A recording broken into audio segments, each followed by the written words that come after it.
कहा जाता है कि प्यार करना तो बहुत आसान है, पर उस प्यार को निभाना सबसे मुश्किल काम है। आज की स्टोरी के कपल को भी प्यार तो बहुत आसानी से हो जाता है और वो उस प्यार को रिश्ते में बदलने में वक्त भी नहीं लगाते। पर क्या वो दोनों इस रिश्ते को निभा पाते हैं या वापस अजनबी बन जाते हैं? ये देखने के लिए एक्सप्लेनेशन की तरफ बढ़ते हैं। सीरीज की शुरुआत हमारी हीरोइन चू से होती है, जो अपनी फ्रेंड शिन के साथ एक शादी पे गई हुई थी। दुल्हा जो कि चू का फ्रेंड है, चू को हॉल में एंटर होते देख के माइक में कहता है कि चू तुम मेरे इतने अहम दिन पे भी लेट कैसे हो सकती हो। तभी वहाँ खड़ा हमारा हीरो वैंग भी बाकी लोगों की तरह चू को देखने लगता है, जो अपने चेहरे पे कार्ड रख के छुप के शर्मिंदगी से बचने की कोशिश कर रही थी। वैंग जो वेडिंग प्लानर है, इस शादी को वही मैनेज कर रहा है। शिन और चू को अलग अलग टेबल पे बैठना पड़ता है, क्योंकि शादी में सिंगल और मैरिड लोगों के लिए अलग अलग टेबल्स थे और शिन बेचारी काफी टाइम से सिंगल थी। यही वजह है कि जब वो अपने दोस्तों के पास जाके बैठने लगती है तो उसके सारे शादीशुदा दोस्त उसकी बेइज्जती करते उसे वापस सिंगल्स की टेबल पे भेज देते हैं। इतनी देर में स्टेज पे सिंगल लड़कियों को बुलाया जाता है, जो चू के अलावा सब स्टेज पे जाती हैं, जिस पर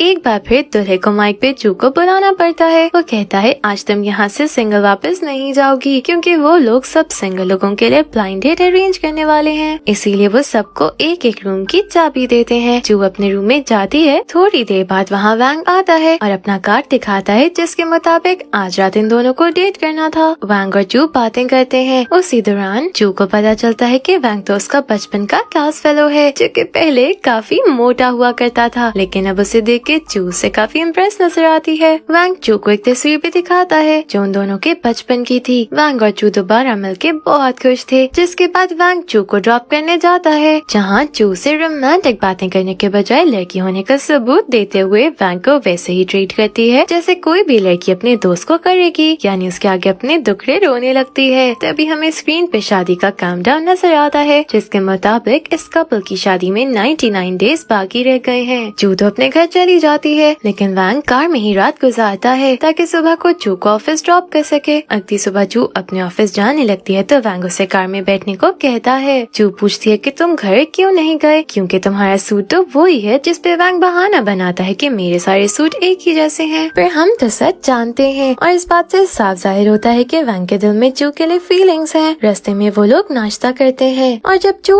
ऑफिस पहुंचती है तो वो फिर से लेट हो चुकी थी, जिस पर उसे लास्ट वार्निंग मिलती है, वरना उसकी जॉब चली जाएगी। चू जल्दी से अपनी प्रेजेंटेशन स्टार्ट करती है। असल में ये एक एडवर्टाइजिंग कंपनी थी जो कि मुख्तलिफ प्रोडक्ट्स की एड्स बनाते हैं। सीन लिफ्ट पे शिफ्ट होता है, जहाँ चू कुछ सामान उठाए खड़ी थी और उसका फेस सामान के पीछे छुपा हुआ था। तभी लिफ्ट में डेप्यूटी जीएम आता है और वो ही लड़की भी आ जाती है जो चू की प्रेजेंटेशन में नुक्स निकाल रही थी। वो लड़की डेप्यूटी जीएम के बहुत करीब खड़ी हो जाती है और उसे मक्खन लगाने की भरपूर कोशिश करती है। चू ये सब देख के बहुत गुस्सा होती है। वैंग फिर से चू को मिलता है तो चू अपनी भड़ास निकालने के लिए वैंग के सामने उस लड़की की नकलें उतारने लगती है। उसे समझाने के लिए चू भी उसी पोज में खड़ी हो जाती है जैसे वो लड़की डेप्यूटी जीएम के साथ खड़ी थी। यहाँ उन दोनों में एक रोमांटिक सीन बन जाता है। चू और वैंग अपार्टमेंट देखने जाते हैं, क्योंकि चू का घर ऑफिस से बहुत दूर था और इसी वजह से वो लेट हो जाती थी। पर उन्हें कोई भी अपार्टमेंट पसंद नहीं आता और ऐसे ही दिन गुजरते रहते हैं। कहीं कोई मसला तो कहीं रेंट बहुत ज्यादा। वहाँ हमें दिखाया जाता है कि उनकी शादी में 90 डेज रह गए हैं। आखिर तंग आके वैंग चू को अपने घर ले आता है। वैंग का घर काफी बड़ा था, इसलिए चू कहती है कि स्टोर रूम मुझे रेंट पे दे दो, जिसपे वैंग कहता है कि सिंगल लड़की और लड़का इकट्ठे कैसे रह सकते हैं। चू मजाक में कहती है कि फिक्र ना करो, मैं तुम्हें हरास नहीं करूंगी। चू बार बार कह के वैंग को मना ही लेती है और वैंग अपना स्टोर चू को रेंट पे दे देता है। फिर बाद में वो चू को अपना कमरा ही दे देता है, जिस सुन के चू को बचपन वाले वैंग की याद आ जाती है। तभी वैंग उसका ऐसे ही ख्याल रखता था। सुबह वैंग चू के उठने से पहले उसके लिए नाश्ता भी तैयार करता है। नेक्स्ट सीन में हम देखते हैं कि चू का एक्स बॉयफ्रेंड कायन उसे मिलके बदतमीजी करने लगता है, लेकिन हमारा हीरो वैंग ये कैसे बर्दाश्त कर सकता था। इसीलिए हीरोइक एंट्री देते हुए कहता है कि वो चू का बॉयफ्रेंड है। तभी कायन की गर्लफ्रेंड वहाँ आ जाती है, जिसे देख के चू और वैंग उसके सामने कायन के सारे पुराने करतूत रख देते हैं। उतनी देर में वैलेंटाइंस डे का फायरवर्क शुरू हो जाता है। वैंग और चू एक दूसरे को हैप्पी वैलेंटाइंस डे कहते हुए हाथ पकड़ लेते हैं और स्क्रीन पे दिखाया जाता है कि उनकी शादी में 80 की बजाय 50 डेज रह गए हैं। चू की मॉम एक लड़के को साथ लेके उनके घर आती है और चू को उस लड़के के साथ डेट करने को बोलती है, क्योंकि वो चू की शादी उस लड़के के साथ करवाना चाहती थी। मगर वहाँ वैंग आता है और चू को सबके सामने प्रपोज कर देता है। चू और वैंग की शादी होते ही स्क्रीन पे उनके डिवोर्स का काउंटडाउन दिखाया जाता है, जो कि 365 डेज दिखा रहा था। वैंग कुछ दिनों बाद चू के साथ नए घर में शिफ्ट होता है, जो उसने स्पेशली तैयार करवाया था। फिर वो लोग हनीमून पे चले जाते हैं। जिस होटल में वो रुकते हैं उसके पार्क में बहुत सारे एनिमल्स होते हैं। चू वैंग से पूछती है तुम कौन सा एनिमल बनना चाहोगे, जिसपे वैंग कहता है मैं एक वुल्फ बनना चाहूंगा, क्योंकि वो अपनी फैमिली के लिए कुछ भी कर सकता है, अगर जान भी देनी पड़े वो दे देता है। चू को ऑफिस की तरफ से कॉल आती है कि वो कल जॉब पर वापस आए। इस बात को लेके वो एक दूसरे से थोड़ा नाराज हो जाते हैं। हनीमून से वापस आके दोनों अपनी जॉब्स में इतना मसरूफ हो जाते हैं कि उन दोनों के लिए एक दूसरे के लिए टाइम ही नहीं बचता। चू को भी ऑफिस में पता चलता है कि जल्द उनमें से कुछ लोगों को जॉब से निकाल दिया जाएगा। फिर वो इस बात को इग्नोर करती वैंग से मिलने उसके ऑफिस चली जाती है, क्योंकि काम के प्रेशर की वजह से वो बहुत टाइम से घर नहीं आया था। वैंग उसे इंतजार करने को कह के ऑफिस जाता है। उधर चू को हैप्पी बर्थडे के मैसेज आना शुरू हो जाते हैं, क्योंकि आज उसका जन्मदिन था। इंतजार करके चू वापस आ जाती है और उनका डिवोर्स काउंटडाउन 150 डेज पे आ जाता है। सीन चू के ऑफिस में शिफ्ट होता है, जहाँ सिंगापुर से डायरेक्टर हाउस आ चुका था और सारे स्टाफ के साथ मीटिंग कर रहा था। सबसे पहले वो डेप्यूटी जीएम को नीचे वाले लेवल पे ले जाता है, क्योंकि उनकी परफॉर्मेंस अच्छी नहीं थी। कायन ऑफिस में चू से मिलने आता है और उसे हग कर लेता है। चू से दूर होने की कोशिश करती है, लेकिन वो नहीं छोड़ता। तभी वहाँ वैंग आ जाता है, लेकिन उससे पहले ही डायरेक्टर हाउस आके चू को चिढ़वाता है। उधर चू और वैंग के डिवोर्स का काउंटडाउन 80 डेज पे आ गया था। चू घर पे वैंग के लिए खाना बनाती है और उसके लिए तैयार होकर इंतजार करने लगती है, मगर वैंग पार्टी पे होने की वजह से घर नहीं आता। चू वहाँ उसे देखने के लिए आती है तो वो बहुत ड्रंक होता है। उसे ऐसी हालत में देख के चू हर्ट हुई घर जाकर सो जाती है। अगली सुबह वो उठती है तो देखती है कि उनके साथ वैंग का फ्रेंड भी उसी बेड पर सोया हुआ है, और इस बात को लेके चू वैंग से बहुत नाराज होती है और उनके बीच बहस शुरू हो जाती है। चू रोती हुई वहाँ से चली जाती है तो रास्ते में उसे उसकी बॉस फैन मिलती है, जिसे पार्टी पे ले जाती है। फैन कहती है मुझे पता है तुम्हारा झगड़ा हुआ है, इससे सिंगल लोगों के क्लब में तुम्हारा स्वागत है, और वहाँ उनके ऑफिस के बहुत से लोग भी आए हुए थे। वो सब लोग पार्टी करते हैं और खूब एंजॉय करते हैं। सीन हाउस और फैन पे शिफ्ट होता है, जो कि डिनर के लिए होटल आए हुए थे। वहाँ उनकी बातों से हमें पता चलता है कि ये दोनों 18 साल की उम्र में रिलेशनशिप में थे, लेकिन फिर उनका ब्रेकअप हो गया था। हाउस कहता है कि हम दोनों एक ही कंपनी में काम करते हैं, इससे हमें अच्छा दोस्त बन के काम करना चाहिए, लेकिन उन दोनों में बहस हो जाती है और फैन उठ के चली जाती है। हाउस उसके पीछे जाके उसका बाजू पकड़ लेता है, लेकिन फैन कहती है मेरी जिंदगी में इंटरफेयर मत करो। वैंग का अभी तक कोई बेबी नहीं था, इससे वो बहुत उदास होता है कि तभी वहाँ उसका डायरेक्टर आता है और उसे एक गोली देके कहता है कि रात को ये खा के अपनी पत्नी से इंटीमेट होना, तब जरूर तुम्हारा बेबी हो जाएगा। सीन शिफ्ट होता है फैन पर, जो अपने बॉस को रिजाइन देने जाती है, क्योंकि उसे हाउस के काम करने का तरीका पसंद नहीं था। मगर हाउस वहाँ आता है और उसे कॉफी पे ले जाके रिजाइन देने से मना करता है।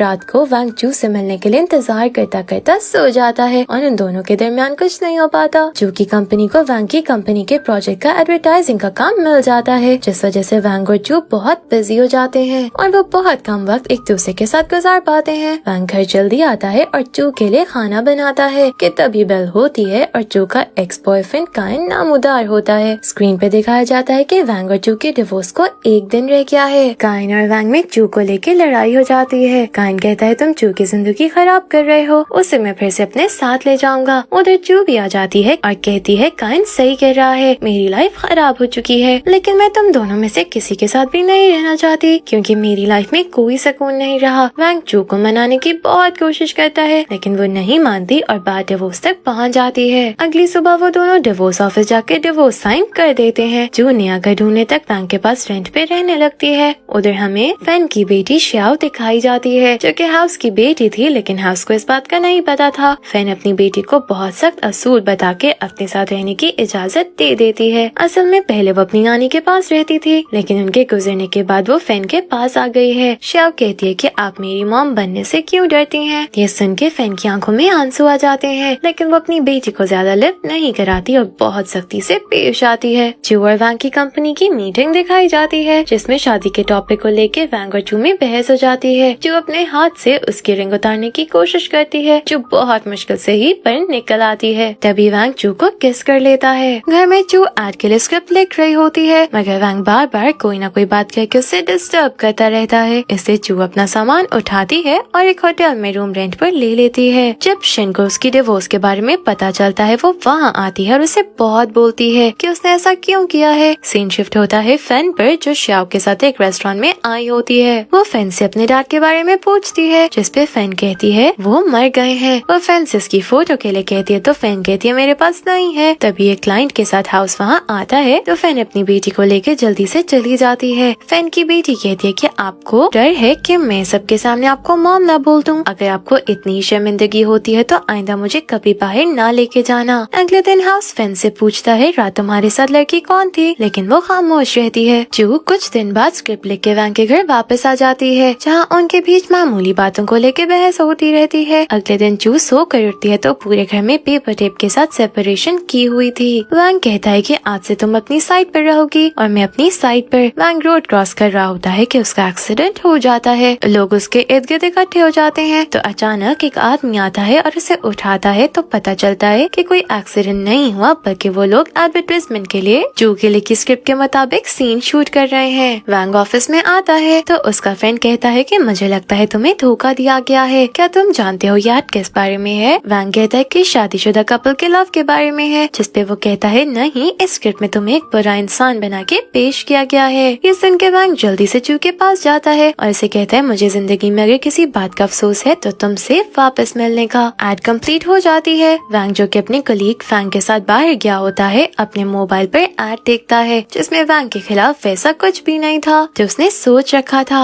इससे वो जू से माफी मांगने जाता है, लेकिन जब वैंग शूटिंग वाली जगह पहुंचता है तो वहाँ कोई नहीं होता। इससे वो वापस चला जाता है। उधर थोड़ी देर जू हाउस के सीने पर सर रखकर सो रही होती है, क्योंकि वो वैंग के बिहेवियर की वजह से बहुत दुखी थी। जू और वैंग की कंपनी के लोग वेकेशन पर जाते हैं, जिसके सारे एक्सपेंस हाउस देता है। ट्रिप पर जू तो जाती है मगर वैंग नहीं जाता, जिस वजह से जू उदास रहती है। रात को कुछ लोग ज्यादा ड्रिंक कर लेते हैं और मैरिड और सिंगल लोगों में शादी को लेकर बहस हो जाती है। उधर वैंग रात को सही से सो नहीं पाता, क्योंकि वो जू के साथ बीते दिनों को याद कर रहा था। वहाँ जू का भी कुछ ऐसा ही हाल था, जिस पर वो रूम से बाहर जाती है और हाउस को देख के उससे बातें करने लगती है। जू और हाउस के दरमियान रोमांटिक सीन क्रिएट होने लगता है और वो दोनों किस करने ही लगते हैं कि वहाँ वैंग आ जाता है और वो जू को वहाँ से ले जाता है, क्योंकि जू के डैड की टांग पे चोट लग गई थी। दूसरी तरफ श्याओ एक लड़के के साथ फैन को मिलने आती है और एक बार फिर अपने डैड का पूछती है, मगर वो नहीं बताती। जू के डैड वैंग को एक बीच पर एक गड्ढा खोदने को कहते हैं और फिर उसमें वैंग को खड़ा करके मिट्टी डाल देते हैं। ये सब करके वो वैंग को कहना शुरू हो जाते हैं कि तुम्हारा बेबी इसलिए नहीं था क्योंकि तुम में कोई मसला है। यहाँ हमें पता चलता है कि जू के डैड की टांग को कोई मसला नहीं हुआ था, वो सब ड्रामा था ताकि वैंग और जू गाँव आ जाए, ताकि उन्हें साथ टाइम गुजारने का मौका मिल सके। हाउस कार में कहीं जाने लगता है तो श्याओ से मिलती है और कहती है मैं फैन की बेटी हूँ। हाउस कहता है उसने झूठ क्यों बोला, जिसपे वो कहती है शायद वो ये नहीं बताना चाहती कि मैं तुम्हारी बेटी हूँ, क्योंकि 18 साल पहले तुम दोनों एक दूसरे से प्यार करते थे। श्याओ कहती है कहीं तुम ही मेरे डैड तो नहीं, जिसपे हाउस बताता है कि 18 साल पहले मेरे डैड बहुत सख्त थे, वो चाहते थे कि सिंगापुर जाकर अच्छे ग्रेड के साथ मैं पास हो जाऊँ। इसलिए फैन और मैंने फैसला किया था कि 6 माह बाद मिलेंगे। 6 माह बाद जब मैं मिलने जा रहा था मेरा एक्सीडेंट हो गया, इसलिए मैं उस जगह लेट पहुंचा जहां हमने मिलना था। मैं फैन की कॉल का इंतजार करता रहा मगर वो नहीं आई और इस तरह हम मिल ना सके।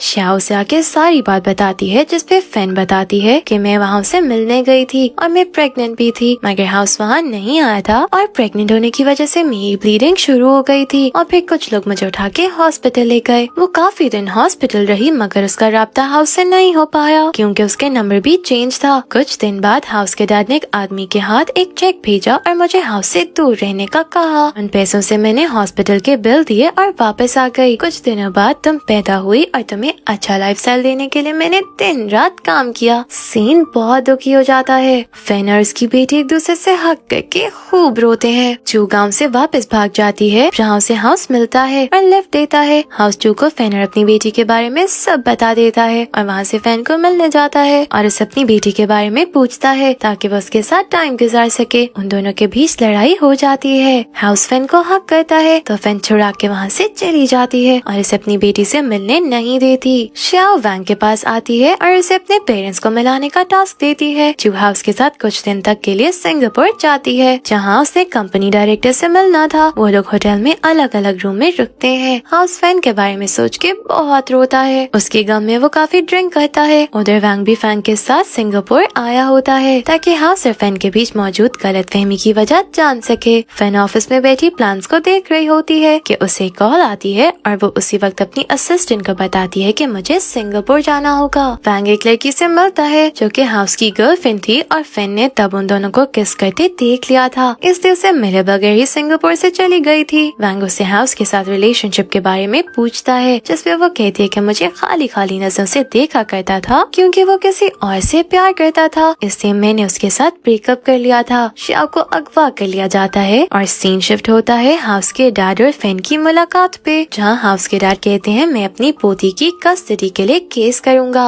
क्योंकि तुमने उसकी जिंदगी जाया की है। मैं उसे सिंगापुर लाऊंगा और अच्छी तालीम दूंगा। फैंग वैंग को प्रपोज करती है और उसे किस कर लेती है। उधर फैन हाउस से मिलती है और उस पे बहुत गुस्सा होती है और कहती है तुम मुझसे मेरी बेटी मत छीनो, जिस पे हाउस कहता है मैंने ऐसा कुछ नहीं किया। तभी फैन के मोबाइल पे श्याओ का मैसेज आता है कि मेरा मोबाइल टूट गया है, मुझे नया ले दो। उसका मैसेज पढ़ के फैन बहुत खुश होती है और हाउस को हक कर लेती है और हाउस को कहती है कि अपने डैड को मनाए कि मेरी बेटी को मुझसे ना छीने। वैंग चू के होटल आता है और उसे बताता है कि तुम्हारे डैड मर गए हैं। वो दोनों गाँव जाते हैं और उनके फ्यूनरल में शामिल होते हैं। एक क्लाइंट के प्रोजेक्ट की डिटेल्स लीक हो जाती हैं, इससे वो फैन पे बहुत गुस्सा होती है, लेकिन हाउस उसकी जिम्मेदारी लेता है और रिजाइन कर देता है। फैन और बाकी स्टाफ मिलकर उस लड़की को पकड़ लेते हैं जिसने डेटा लीक किया था। वैंग चू और उसकी मॉम को अपने घर ले आता है, जहाँ चू की मॉम को अंदाजा हो जाता है कि इन दोनों की डिवोर्स हो चुकी है और वह कहती हैं अगर तुम चाहते हो मैं इस घर में रहूं तुम लोगों को शादी करनी होगी। ये बात चू भी सुन लेती है।